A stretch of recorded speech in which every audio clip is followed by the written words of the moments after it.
You're watching San Diego 6 News at 10. Good evening, and thanks for joining us on this primary election night in San Diego. I'm Jim Patton. And I'm Netta Irampur. From the governor's mansion to county offices and city halls, voters are letting their voices be heard tonight. And we have complete team coverage, including our Nancy Aziz live in Chula Vista, where the mayor's race is wide open with 3 candidates vying for the open seat. While our Derek Stahl is in downtown following a number of local races, including the first challenge to be faced by District Attorney Bonnie Dumanis since she first took office in 2002. Also, our John Carroll and Chase Kane standing by live tonight to bring us reaction from the heart of the election parties downtown. But we want to begin at the top with the race for governor of California. A couple of Republican candidates simply hoping to survive this night, make it to the general election, something Jerry Brown has already done. And you can see as you look at the numbers there, Brown way out in front with 55% of the vote. And the challengers sharing the vote, but it looks like Neil Kazakari is going to come in second. And the way it works, and we'll talk about this tonight, we're using this top 2 system as far as the statewide races are concerned. So the top 2 vote getters, even if one passes 50%, get to move on to the runoff in November. That's right. So the governor is looking ahead with confidence to another 4 years, looking at these initial numbers right now. And tonight he's already talking about the challenges ahead. We have a lot of ideas. Now we got to make them work. We have problems about water and the drought. We have issues of public safety and the courts telling us we have to reduce our prison population. We have a lot of low-income families that need health care and also need special help when it comes to schooling. So all that. And the governor was asked about if he was becoming more moderate, and he responded by saying, if you're asking me if the world looks different at 76 than it did at 36, the answer is yes. Earlier today, Jerry Brown voted near his home in Oakland Hills. Brown is very conscious of the fact that no one has ever served a 4th term as governor of California, and he says, quote, probably no one ever will. The 2 Republicans fighting to face Brown are conservative state lawmaker Tim Donnelly and Neil Kashkari. You saw the numbers that were initially in there. Kashkari is a socially moderate investment banker, by the way. Well, former head of the Republican Party in San Diego, Ron Nehring, will advance to a November runoff against Democrat incumbent Gavin Newsom. Wanted to mention that. One race that politicians around the country are watching here in San Diego is the 52nd Congressional District, where incumbent Democrat Scott Peters is facing a tough challenge from Republican and former San Diego mayoral candidate Carl DeMaio. This district is one of 7 congressional races in the nation that are rated a toss-up and could change the party. As our coverage continues tonight, we'll be live to hear from both candidates and, of course, check on the latest numbers, so stay tuned for that. One of the biggest races in San Diego County tonight is for district attorney. Bonnie Dumanis has gone unchallenged in the last 2 elections, but not this time around. Let's take a look at the numbers. There we stand. And okay. Bonnie Dumanis, and having seen some, we will hear from her soon, but very happy tonight with the way the numbers are looking. And Bob Brewer with 35% of the vote, and it was talked about whether he could mount a real challenge to her, but I believe locally these races, I believe she's going to move on now because she has more than 50% of the vote. We'll find out more about that. Our Derek Stahl joins us live from the U.S. Grand Hotel with more on the challenge that she, I guess, was facing tonight. Derek, what's the mood down there? Well, the mood down here, Jim, is very positive, very excited. The biggest challenge Dumanis has really had to face, you could say, the headlines. It's not often we get a district attorney's race that involves scandal and intrigue, but in this case, we've got one. In the weeks leading up to this primary election, Dumanis was tied to 2 major scandals. Now, tonight, just a few minutes ago, she came out here, Bonnie Dumanis, she greeted supporters, and she was all smiles, just building off the big lead that she got from the early returns. Dumanis was supposed to have a public appearance this morning, but she canceled it last minute. Her campaign says it was to spend a quiet day with her family, but most suspect it was to avoid questions about her connection to a Mexican money man indicted in a federal campaign finance investigation. Do you often write letters on district attorney letterhead for campaign donors' children? I appreciate the question, but tonight we're focused on all the things that we've been doing in the district attorney's office. You can see I got a great team behind us, and I am pleased that the voters heard our message that crime is at historic lows. I'm not ducking anything. I've never ducked anything. but I also respect the criminal justice process. And tonight, the voters have spoken. We'll listen to them for the rest of the night, and I think they've heard the message loud and clear. Now, we learned Monday that Dumanis wrote a letter of recommendation for Mexican millionaire Susumo Azano's son months after he donated $200,000 to indirectly benefit her campaign. Azano, we should point out, has been charged with breaking campaign finance laws. Dumanis has not been accused of any criminal wrongdoing. Dumanis claims she only met with the man once, but the letter has some questioning that, including her chief opponent, Bob Brewer. What's in this letter? And is there any reference to how well she knows his father? And so this letter is very important, and she's trying to run out the clock. She's trying to make sure we don't get this document, that she gets her 50% plus one, and she's the district attorney for the next 4 years. And I'm doing everything we can to make sure that doesn't happen. Because when she doesn't get 50% tonight, and we go to November, we're going to spend the next 5 months finding out what is your real relationship with Susumo Azano. And right now, Dumanis does have that 50% plus more than one. Right now you're looking at live. Lori Zaff is speaking to the Republican supporters here at Republican HQ. It's been a pretty strong showing overall for Republicans so far, and we'll have much more for you on that a little bit later in the newscast. For now, reporting live from the U.S. Grant downtown, Derek Stahl, San Diego 6 News. Derek, and I think you answered my question. It's at the local races. We've been talking about statewide. It's no longer the 50 plus 1, and now it's the 2 highest vote getters move on to the general election. But locally, it is still, if you get more than 50% of the vote, you win outright. She doesn't have to move on to a runoff in November, correct? That's absolutely right, and that's exactly what she's been wanting to avoid, because once you get into that one-on-one foot race, there's going to be a lot of money spent on political ads and so forth, and these scandals could really be played up to her detriment. But right now, there hasn't been a lot of spending. That's kind of been more on the quiet side, and that's exactly the way this Dumanis campaign wants to keep it. All right, Derek, thank you so much. It's a big day for voters in Chula Vista, where they went to the polls to elect a new mayor for the first time in 8 years. There are 3 candidates vying to be the mayor of Chula Vista. You can take a look right here, the second largest city in San Diego County, by the way. Now, this race will likely head to a runoff. So here's a look at those numbers. We have Mary Salas, 45% of the vote right now. And then behind her, Jerry Rendon at 38%. And precincts reporting in so far only 3%. So this is very, very early in the stages here. But the difference between number 1 and number 2, not too far apart. And these are 2 current and 1 former council member down there vying for that seat. Along with picking a new mayor, we also want to mention Chula Vista is choosing 2 new city council members. So tonight, the big story is that mayor's race. Our Nancy Aziz in Chula Vista now at a watch party for mayoral candidate Mary Salas. Nancy, what's the mood there now? As you can imagine, perhaps as you can hear, folks very, very excited of what they have accomplished over the last few months. And just a few moments ago, we heard Mary Salas thanking her supporters. She joins me now to talk about her success. Mary, how are you feeling right now? I'm feeling really good, and I'm feeling really thankful for all the support that I've gotten throughout the community. There's a lot been said about a East Chula Vista, a West Chula Vista. What do you have to do over the next few months to unite them both, to get votes from all of Chula Vista? Well, actually, I've been very successful in getting votes from all sectors of Chula Vista, and I'm really thankful for the broad-based support that I do have. So I think when you break down the numbers after the votes come in, you'll see that my success is pretty much uniform throughout the city. But as far as bringing the community together, one of the things that we do know is Chula Vista is a great place to live in. No matter whether you live on the east side or the west side, people choose their neighborhoods by the lifestyle that they want to live.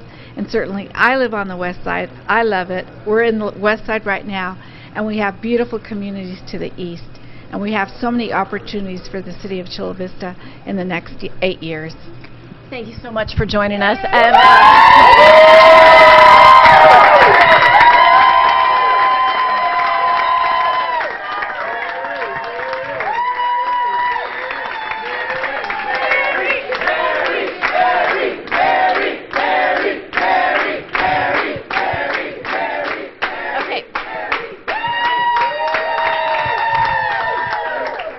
Salas attributes a lot of her success to the younger generation who helped get out her message.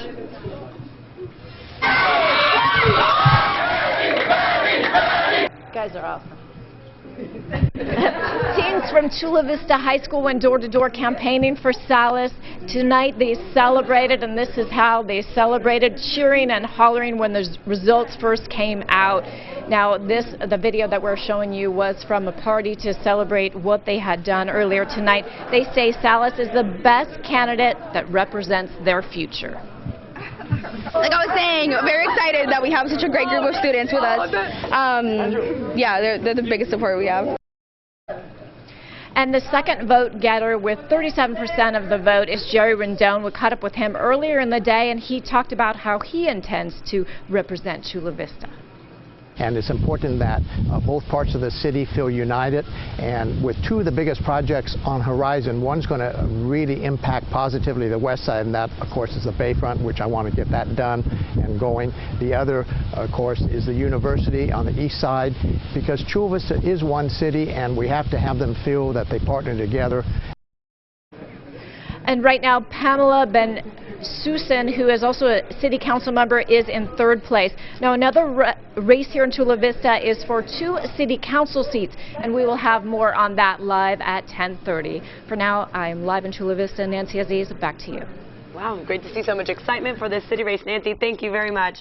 And gay marriage is coming back into the conversation in this election as the current San Diego County Clerk is up for re-election.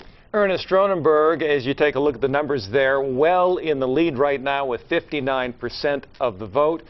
His challenger, Susan Gwynn, who is married to her partner and sits on the board of Equality California, trailing with just 30% of the vote.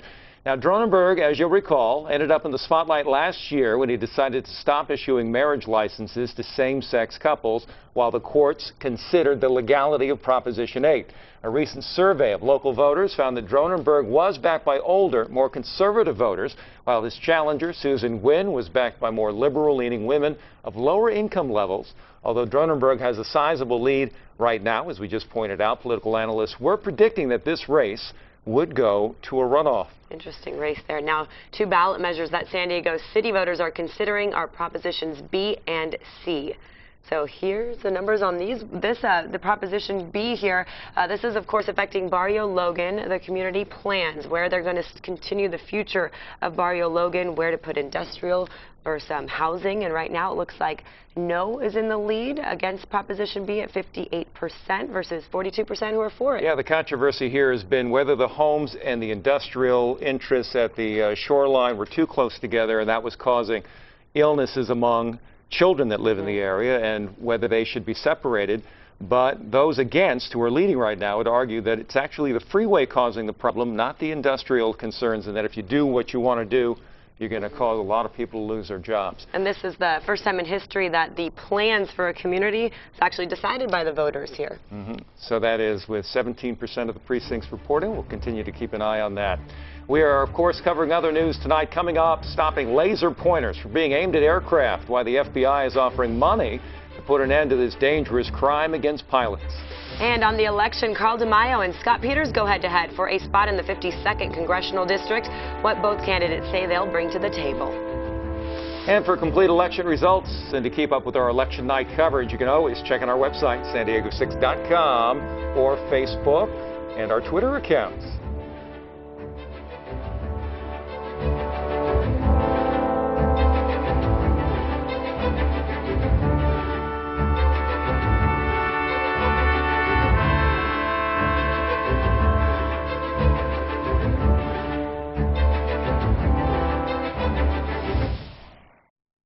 You're watching San Diego 6 News at 10 with Jim Patton, Neda Iranpour, and meteorologist Sabrina Fine. The 52nd congressional race has incumbent Democrat Scott Peters defending his seat against Republican challenger Carl DeMaio. Republicans feel they have a fighting chance in this one, and it's a race being watched all across the country. So let's go straight to those numbers first. Here we have the results for the 15% of precincts reporting so far, and it looks like Scott Peters in the lead with 43% of the vote, and just behind Carl DeMaio at 36% of those votes. And you're looking at a horse race down the line because the other 2 candidates are Republicans. If you unite those votes behind Carl DeMaio in November, it's going to be too close to call, I think. Well, John Carroll joining us live now from the Athens Market downtown with reaction from the candidates in this race. John. Annette and Jim, the scene here at Democratic Party headquarters in downtown San Diego is sort of, in a way, emblematic of the level of interest in this primary election. If you take a look around here at the room, things have quieted down quite a bit. Earlier tonight, there were quite a few people in here. There were some rousing speeches, and everyone has been watching the board here with the results of all the different elections coming in slowly but surely. Now, earlier tonight, one of the people here was Representative Scott Peters, first-term congressman from San Diego, involved in a pretty tight race with Carl DeMaio. As you've no doubt heard up until this point, it was a surprise to Representative Peters. He told me that himself, that he came out of the gate in front. They didn't think that was going to happen. Now, I talked to him about some issues earlier. As well, our San Diego 6 cameras were rolling over at Golden Hall earlier this evening when his opponent, Carl DeMaio, was talking. DeMaio talking about openness of government and reform, two themes that have been his themes for a very long time. Representative Peters talking about how DeMaio is out of the mainstream and doesn't work across the aisle. Let's hear from both men just a little bit earlier tonight. We've actually brought over $350 million of real resources and federal investment to San Diego County by working together as a delegation. And Carl, remember, during his 4 years on the city council, was really a Tea Party guy. He was really the guy who was always voting no. 102 times in 4 years, he was the only no vote. He voted against all Jerry Sanders' 4 Republican budgets. I don't think that politicians in Washington should tell us how to live our lives. What happens in the privacy of your bedroom is your business. It's not a politician's business. Let's focus on fiscal reform, economic prosperity, and holding government accountable for better results like VA programs. Now, among those taking the lectern here earlier tonight, City Council President Todd Gloria, who was happy about the results of the election so far, with the notable exception of Propositions B and C, which have to do with the Barrio Logan Community Plan. Those, as you no doubt have been seeing and talking to the audience about tonight, are both going down to defeat, and he was practically angry, frankly, when he was saying how he felt about that, and he promised that the City Council would do whatever they can to, in his words, protect the citizens of Barrio Logan. Now, I talked to Democratic Party Chairwoman Francine Busby here earlier tonight. She said that she expected some candidates to show up here tonight. We will see if they do. If they do, we'll grab them for you, and we'll bring them to you throughout the course of this hour. For now, live in downtown San Diego, John Carroll, San Diego 6 News. Interesting stuff. Thank you so much, John. We'll continue to bring you updates on the election, but in other news tonight, police are investigating a deadly crash between 2 big rigs on Interstate 5 in Encinitas. This massive wreck happened early this morning, leaving the freeway in disarray. As you can see right there, CHP reports a Freightliner hauling fruits and vegetables was traveling northbound from Tijuana to Los Angeles, and for an unknown reason, another big rig struck that truck from behind, overturned, and immediately caught fire. Troopers say the driver of that truck could not escape the burning vehicle and died at the scene.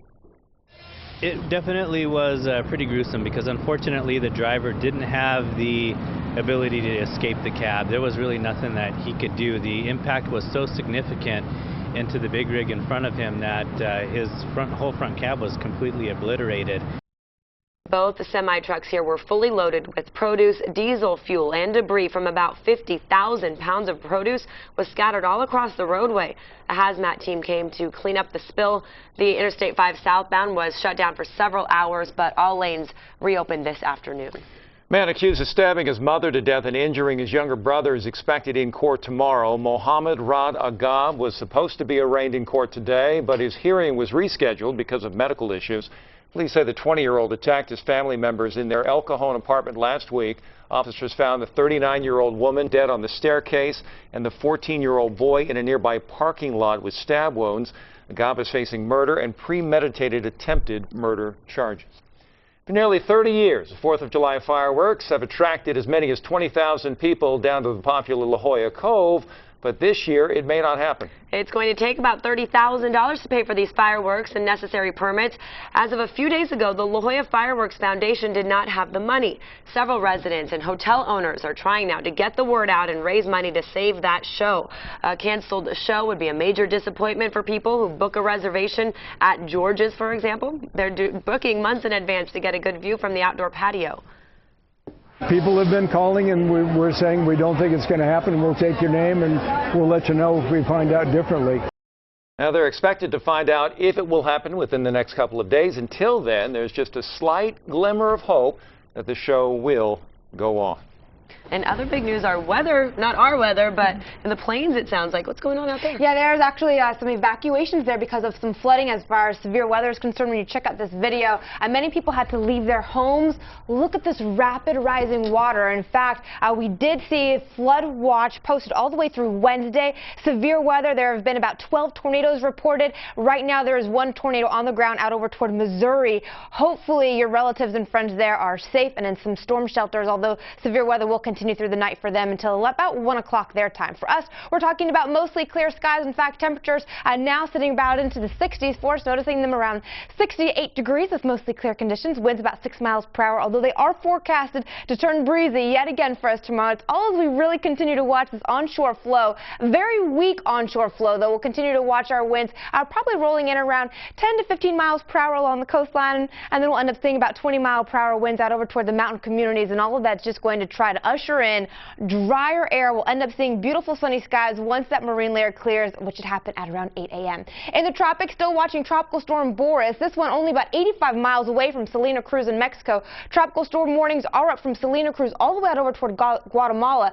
where they are forecasting 10 to 20 inches of rainfall, isolated amounts on up to 30 inches as the storm moves inland sometime tomorrow. For us, we're not talking about any of the wet weather, but we are going to see winds not necessarily from the tropical storm, simply from our onshore flow. So starting our winds, they'll begin to pick up right around 11 o'clock. You'll notice 10 to 15 miles per hour into Del Mar as well as into Chula Vista. They should peak, though, right around 1 o'clock. 14 in Del Mar, 14 San Diego, up to 18 miles per hour in Julian. And we'll continue this pattern at least for the next few days. 7-day forecast, 74 degrees tomorrow, going 73 Thursday with a little breeze. Inland 89 degrees, 85 Thursday, looking good for you. The mountains 83 degrees, increasing wind for you on Thursday, going to 81. The desert's triple digits, and we're talking about your winds up to about 25 miles per hour tomorrow. That should try to cool off the skin just a tad. Let's look at your 7-day forecast, guys. Back to you. Lots of numbers in the show tonight.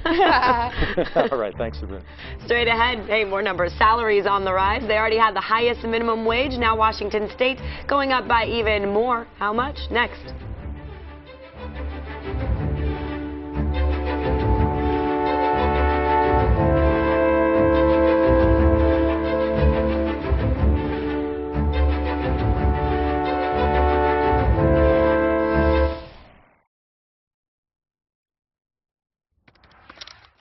Seattle City Council voting to raise the city's minimum wage to $15 an hour. The council unanimously approved that increase yesterday. The hike to $15 an hour makes it the highest in the nation by far. Washington already has the highest state-level minimum wage at $9.32. The advocacy group 15 for Seattle estimates the raise will benefit more than 100,000 workers, but critics say it puts Seattle businesses at a disadvantage to other small businesses. Straight ahead, gearing up for the World Cup. The preparations underway for the world's biggest sporting event, and more election coverage on the way.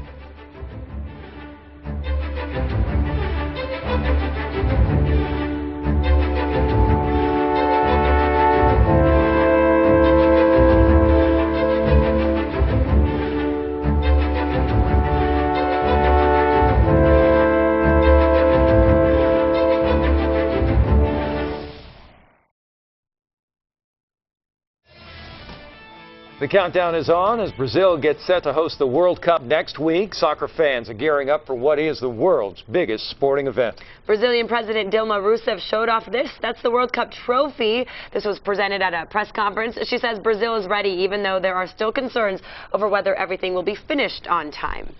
And straight ahead, we have got more election coverage. And a laser pointer crackdown. What the FBI is now doing to stop lasers from being pointed at pilots.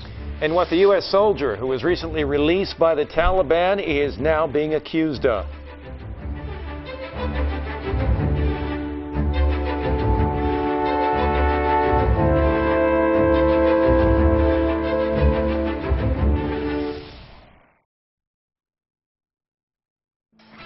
watching San Diego 6 News at 10. And welcome back as we continue to follow tonight's primary election in San Diego. From the governor's mansion to county offices here and city halls, voters are letting their voices be heard. And we have complete team coverage tonight, including our Nancy Aziz live in Chula Vista, where the mayor's race was wide open with 3 candidates vying for an open seat. While our Derek Stahl is downtown following a number of local races, including the first challenge to be faced by District Attorney Bonnie Dumenis since she first took office in 2002. And let's take a look at the big race across the state tonight. That is for California governor. And you can see Jerry Brown with a very healthy lead of 55%. That's with 14% of the precincts reporting. Neil Kashkari trailing in second with 18%. Yeah, that's right. And Tim Donnelly seen there just 15%. So a couple Republican candidates were hoping to survive this night and somehow make it to the general election, something Jerry Brown has already done. You can see the numbers right there proving that. The governor is looking ahead with confidence to another 4 years, and tonight talking about those challenges. Well, this is the first election to utilize the new top 2 system for statewide races we've been talking about, and it means that the top 2 vote getters in the statewide race automatically advance to a runoff in November. So Governor Jerry Brown officially did that earlier this evening, as he now has a chance at an unprecedented 4th term as governor. He was in good spirits talking to reporters tonight, and even introspective, as he was asked by one reporter if he's becoming more moderate. If you're asking me, does the world look a little different at 76 than it does at 36? The answer is yes. It looks quite a bit different, but I'm really glad I'm standing here talking to you about it. He then went on to say his priorities continue to be balancing the budget and creating a rainy day fund. He also aims to manage water during the statewide drought, and he wants to improve public safety while the courts tell him to reduce the prison population. And do want to mention in the lieutenant governor's race, former head of the Republican Party in San Diego, Ron Nehring, will advance to a November runoff against Democratic incumbent Gavin Newsom. That's you right, see the numbers top there. 2 right yeah, there. the top 2 go on. All right, let's send it out now to Derek Stahl at the U.S. Grand Hotel in downtown. He's catching up with the Republican challenger in the race there. Derek. Good evening, and I'm joined by the candidate himself, candidate for Lieutenant Governor Ron Nehring. And Ron, tonight was not about necessarily coming in first place for you. You're up against a guy who's got a lot of name recognition, Gavin Newsom. How are you feeling down 11 points right now? Well, I feel terrific. Our goal was to come in second place. We always knew that Gavin Newsom was going to come in first. But interestingly, he's proving to be the weakest link. His statewide numbers are the worst of any Democrat seeking re-election statewide, and I think that creates an opening for us going forward. So it's going to be a great year to be on the ballot. We're very excited about the results. You're a guy who's never held a statewide elected office. You've been the chairman of the Republican Party at the state level and the county level. How does that inform your experience, and are you qualified for this job? I am. You know, I've had the opportunity to build a team across the state of California. I spent 25 years in politics and government, advancing the ideas to improve people's quality of life. I'm excited to be part of the statewide team that we're nominating tonight and bring the battle to the Democrats. And you talked a little bit about immigration, and we don't really think of the Republican Party typically as being the party of, immigration, if you will.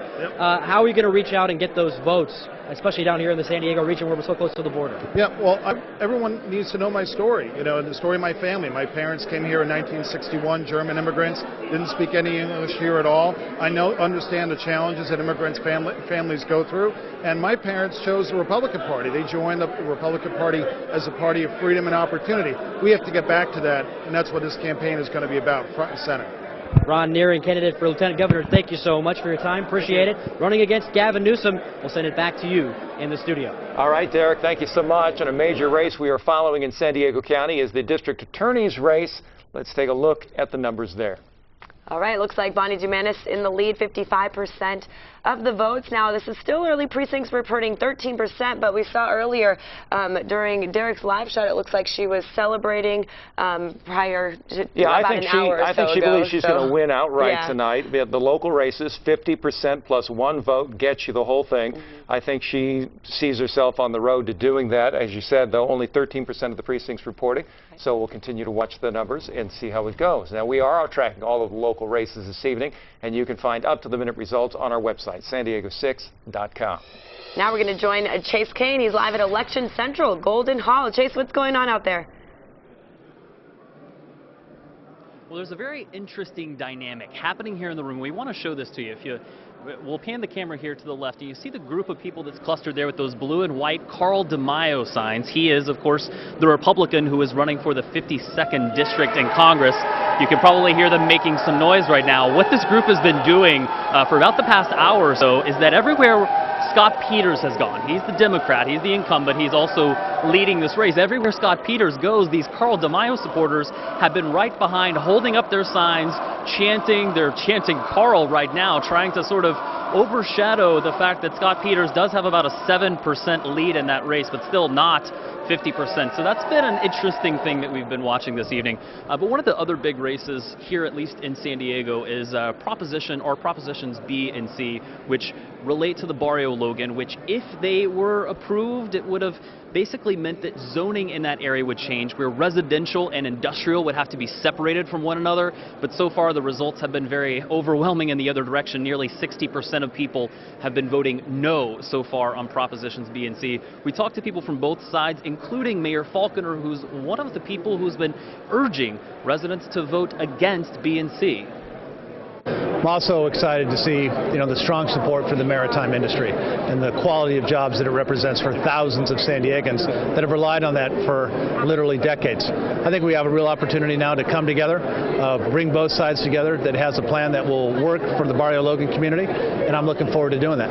How many jobs do you think were at stake if B and C had been approved?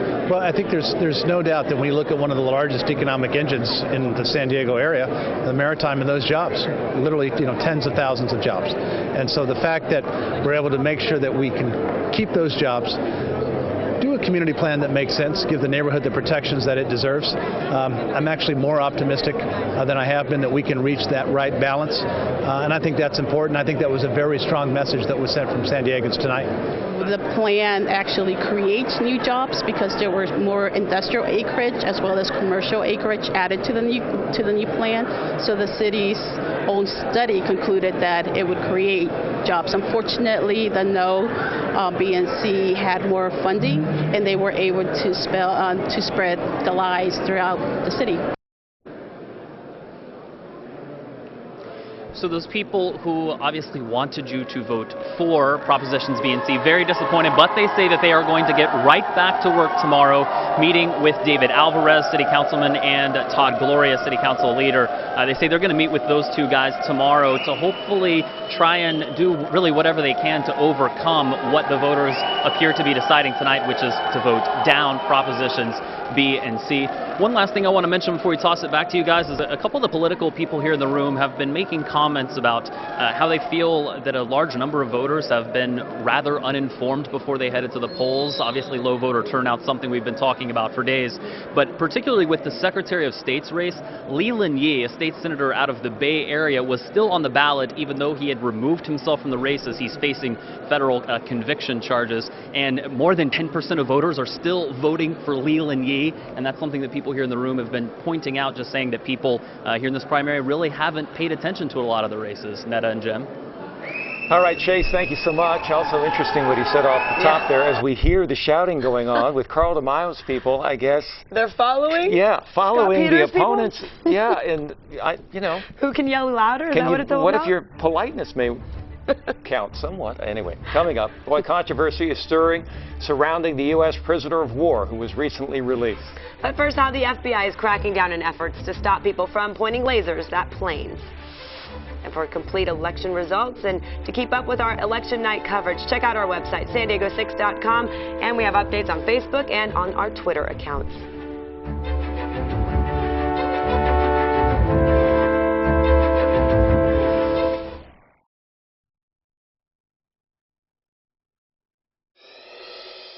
It is a big night for voters in Chula Vista, where they went to the polls to elect a new mayor for the first time in 8 years. There are 3 candidates vying to be the mayor of Chula Vista. That's the second largest city in San Diego County.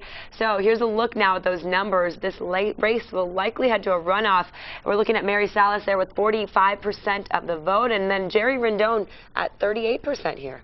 But right now, as we like to point out, just 3% of the precincts reporting, so possibly some change ahead for that one. Our Nancy Aziz has been covering this race. She joins us now live from Chula Vista. Hi, Nancy. This is a joint celebration for Mary Salas, for Mayor Steve Padilla, for City Council. Folks have been celebrating here for hours, and they are still celebrating right now.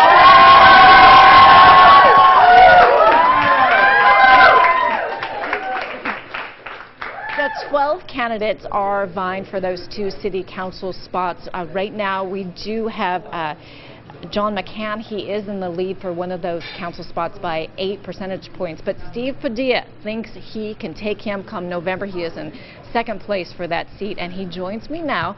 How are you feeling right now? I'm feeling great.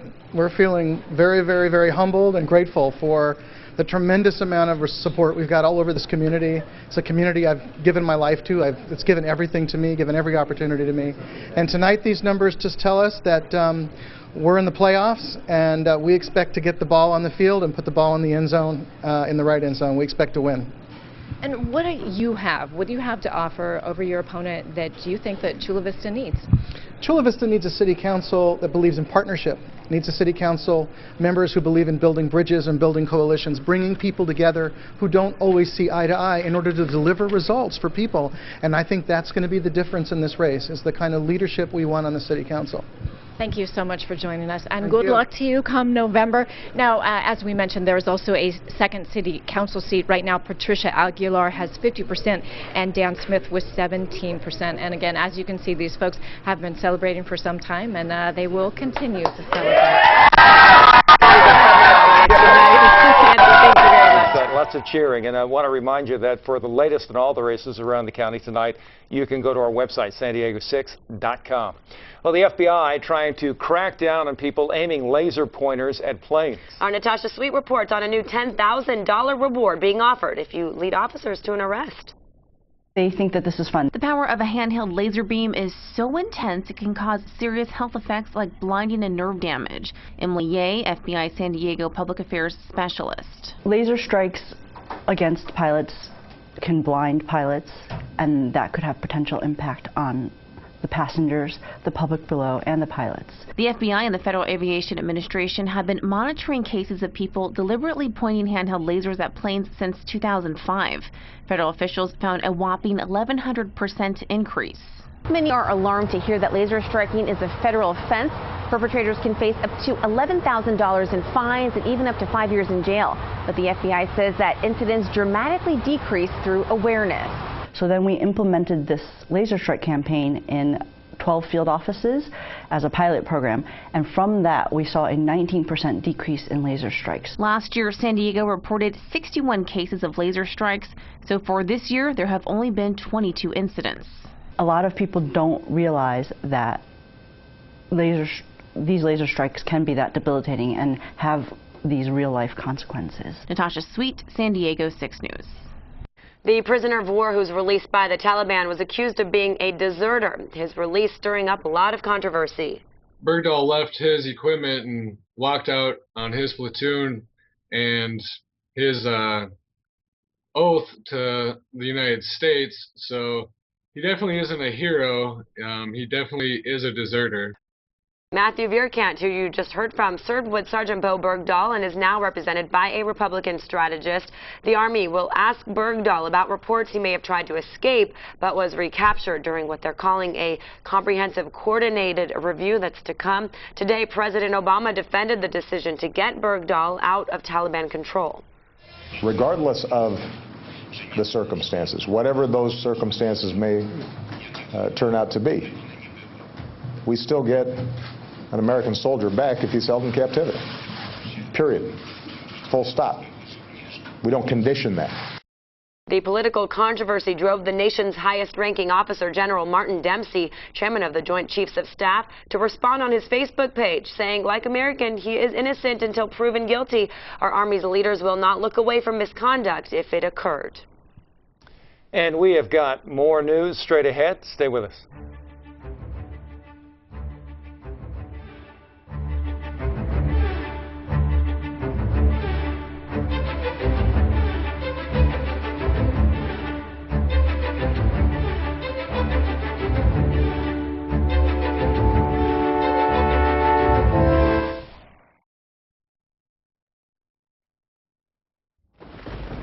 All right, meteorologist Sabrina Fine now joining us to talk about these tornadoes today. Sabrina. Yeah, so far there have been 12 reports of tornadoes. The one you're looking at right now outside of Nebraska early this afternoon, sirens were going off. You can see that massive supercell there. Right now we did not get any reports of destruction or fatalities, but yet again, all of these storms have really been pounding over the late afternoon and into the evening hours.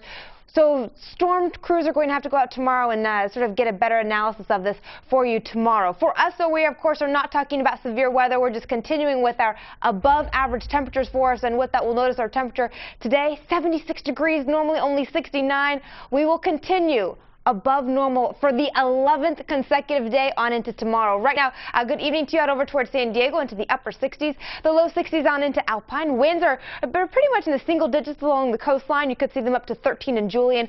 Today in downtown, we saw the winds gust up to around 20, and that's pretty much going to be the same pattern. We'll notice these high winds, and that's just going to usher in a lot of sunshine as well as some fairly seasonal temperatures, maybe slightly above average as we get this high pressure trying to move on into place. And with that, we'll continue to watch for tranquil conditions really the entire rest of the work week, so things are looking fairly nice for us. Not the same scenario, though, in fact, out over toward the plains. This little impulse that moved through our area last night has now begun to move through around Nebraska. And notice in just about an hour, we could see severe weather for our relatives near Des Moines, then pushing out over toward Chicago once they get to around 4 a.m., and then possibly into Cleveland and Cincinnati by the time they get to around 1 o'clock in the afternoon tomorrow. So severe weather threat continues for the Midwest. For us, we're just talking about temperatures close to seasonal for you as we start out our day, and then we'll actually end up seeing our temperatures a little bit above average. 7-day forecast, 74 degrees tomorrow, going for 73 degrees Thursday with a little breeze. Inland 89 degrees, 85 on Thursday. The mountains 83 degrees, going 81 Thursday. High winds for you in the deserts, looking at the triple digits for the next 7 days. That's a look at your 7-day forecast, guys. Back to you. Sabrina, thank you. And stay with us for taking another look at the governor's race and the other major election results still coming in at this hour.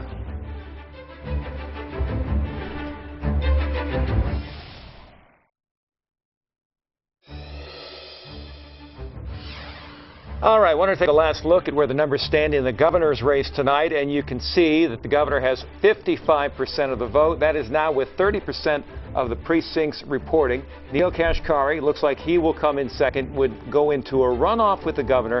And Neil, a former investment banker and a first-time candidate, so he may find himself head-to-head with Jerry Brown in November. Yeah, Jerry Brown already looking ahead, though, to his record possibly fourth term as governor. And here's another big race we're watching in our area, district attorney race. Bonnie DeManis coming in with 55% of the vote, and for the first time being challenged by someone, Bob Brewer, who's in at 35% right now. And she could win outright tonight. Wake Up San Diego starts at 5 a.m. They'll have a political analyst on board to make this all make sense. Have a great night, everybody. Thanks for being with us.